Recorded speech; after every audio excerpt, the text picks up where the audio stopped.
दोस्तों, इंसान का मन एक बहुत ही अद्भुत रचना है। जो इंसान अपने मन को समझ गया उसका जीवन सुकूनमय हो जाता है। ये मन ही है जिस वजह से हम भावनाओं को समझ पाते हैं, उनको अनुभव कर पाते हैं और आनंद ले पाते हैं। रोज हजारों विचार मन में आते जाते रहते हैं, न जाने क्या क्या सोच लेता है इंसान। ये मन बहुत शक्तिशाली होता है और चंचल भी, इसीलिए मन को काबू में रखना आसान नहीं। जो इंसान मन को काबू में रखता है वो इंसान कभी भी मोह माया के जाल में नहीं फंसता। वो जीवन में कुछ भी हासिल कर सकता है। मन ही इंसान का सबसे बड़ा दोस्त भी होता है और दुश्मन भी। लेकिन यह आपके हाथ में है कि मन को अपना दोस्त बनाना है या दुश्मन। याद रहे, मन एक ऐसे बेलगाम घोड़े की तरह है जिसकी लगाम आपके हाथों में होती है। मन वही जाएगा जहां आप इसे ले जाओगे, यानी अपने मन के मालिक आप खुद हो। जब तक आप अपने मन के मालिक हो तब तक ये मन आपके साथ एक सच्चे दोस्त की तरह व्यवहार करेगा। लेकिन एक बार भी इस मन की लगाम ढीली छोड़ी तो ये मन आपका सबसे बड़ा दुश्मन बन जाएगा।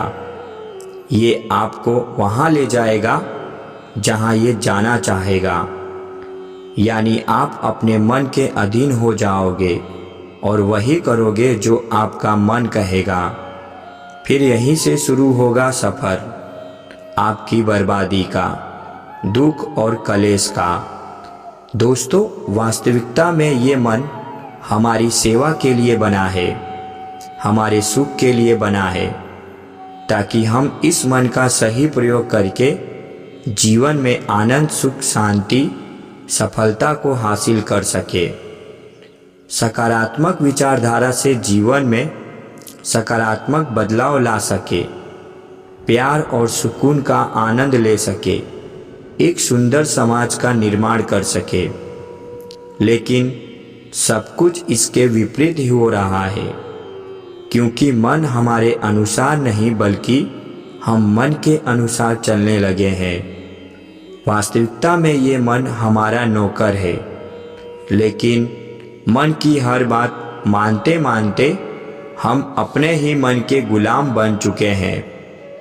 अधिक समय तक मन का गुलाम बने रहने से ये मन आपके करियर को, आपकी ज़िंदगी को बर्बाद करके रख देगा। लोग ज़िंदगी में करना तो बहुत कुछ चाहते हैं, लेकिन कहते हैं कि मन नहीं करता। पढ़ाई करने लगते हैं तो कहते हैं पढ़ाई में मन नहीं लग रहा, काम में मन नहीं लगता। सुबह जल्दी उठना हो तो चाहते हैं लेकिन मन नहीं करता। अपनी जीवन शैली को बदलना चाहते हैं लेकिन मन नहीं मानता।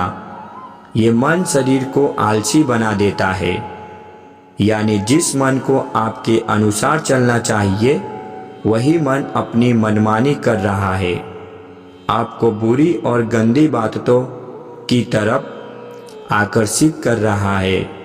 और ऐसा इसी वजह से होता है क्योंकि हम मन के गुलाम बन चुके हैं। आपको अपना गुलाम बनाकर मन अपनी मनमानी शुरू कर देता है। मन अपने कुछ क्षण के आनंद के लिए आपके शरीर का उपयोग करता है। ये बात आप तब तक नहीं समझते जब तक वो आपको बर्बाद ना कर दे।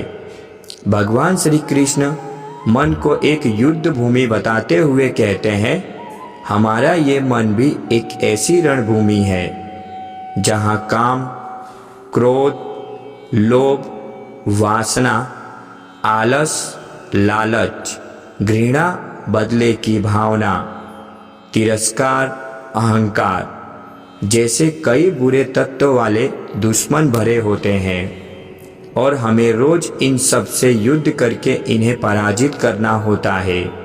हमारे जीवन में ऐसी परिस्थितियां पैदा होती रहेंगी और ऐसे ऐसे दृश्य हमारी आंखों के सामने दिखाई देते रहेंगे जिससे मन के अंदर छुपे ये बुरे तत्व हम पर हावी होने की कोशिश करेंगे, अपने मोह माया के जाल में हमें फंसाएंगे। तब तुम्हें एक कुशल योद्धा की भांति इन सब बुराइयों को पराजित करना है और जीत हासिल करनी है, तभी तुम जीवन का आनंद ले पाओगे।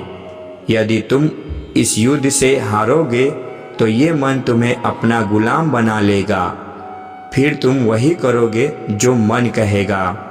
इसी को कहते हैं मोह माया से फंस जाना, जिससे मन में अज्ञानता की एक ऐसी परत चढ़ जाती है कि अच्छे और बुरे में फर्क नहीं कर पाते। फिर हमें भी वही सही लगने लगता है जो मन को सही लगता है। ऐसे में तर्क वितर्क की कोई गुंजाइश नहीं रहती। दोस्तों, ये मन बहुत शक्तिशाली है। इस मन को अपना गुलाम बनाकर हर काम को, हर सफलता को हासिल किया जा सकता है। हर मुश्किल काम को आसान बनाया जा सकता है। जब हम कुछ भी करने की जिद मन में ठान लें तो उसमें सफल होने से कोई नहीं रोक सकता। इसीलिए मन की सुनो, लेकिन गुलाम बनकर नहीं, मालिक बनकर सुनो।